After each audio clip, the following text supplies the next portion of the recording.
Hey guys, welcome to Brick Hub. As you can see, this is another review. This is the Marvel Superheroes Hulkbuster Smash Up.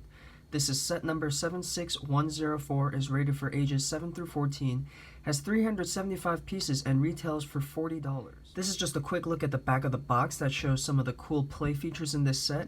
As always, if you guys enjoyed this video, please give it a like, please comment below, and please subscribe to this channel for more content like this.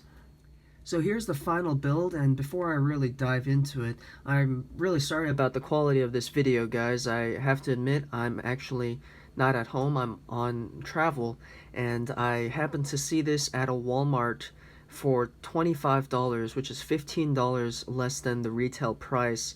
And so I knew I had to pick one up and I had to review it right away, so that's kind of why the quality is like this.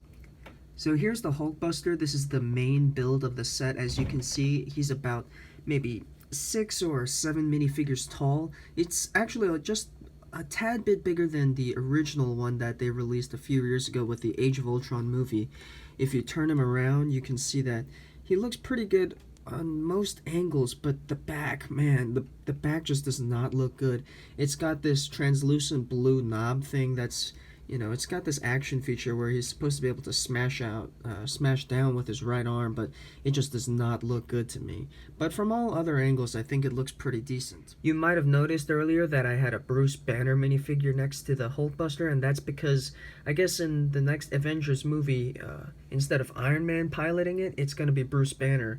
And you can put the minifigure in just by opening the top piece, the head there, and the 2 chest pieces, and then the arc reactor in the middle, and it's got one of those panel pieces where you can just kind of slide in the minifigure just like that, put the chest piece back up, close in the chest, and bring down the head just like that, and he's in there pretty good. And I mean, there's some gaps, but you really can't see him. Now, as I showed you earlier, there's, you know, the obvious play feature where you can smash down, but he has plenty of other points of articulation. Each arm is on a shoulder joint right here and has an elbow joint that can kind of bend around like that. Sorry, I'm not able to do it super well. I'm kind of using one hand to operate my camera. And he's got 3 standard fingers as well as 1 thumb, but it's really not good for picking up anything. It's just the palm is a little bit too big, I think. And the legs also move, but they don't really have a knee joint, but they have an ankle ball joint as well as one of those ratcheted joints for the hip. Next up is this gun that seems to be able to be piloted by some sort of Black Order member. In this case, it's Proxima Midnight.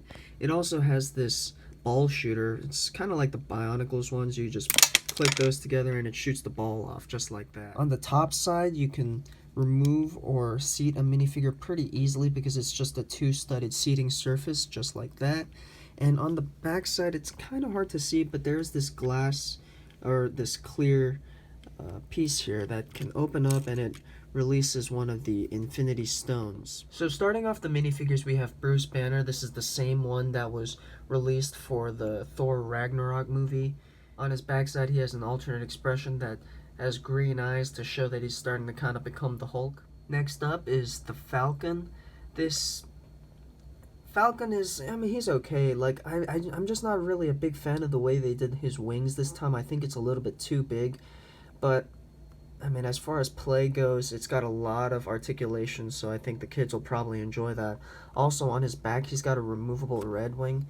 It's attached by those 2 round studs, which are gunmetal gray. There's actually not too much, but a decent amount of gunmetal gray, and this is how Red Wing looks when he's detached, just like that. Underneath his hair and wings, you can see that he has a goggle-less alternate expression, which is very useful outside of the context of Marvel superheroes, so I definitely appreciate that.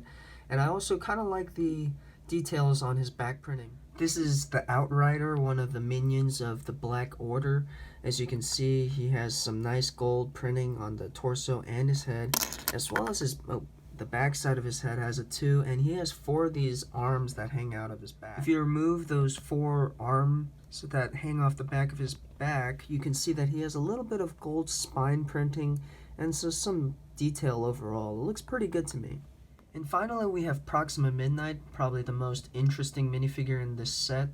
She has a very nice headpiece there. It's got this black printing that kind of blends into her minifigure head, and she has this nice pearl gold arm on her left side. Underneath her headpiece, she has a nice alternate expression that has her looking a little bit more frustrated, and she also has some nice back torso printing. So that's it for my thoughts on this set. Overall, I'd say it's a pretty good build and a decent set.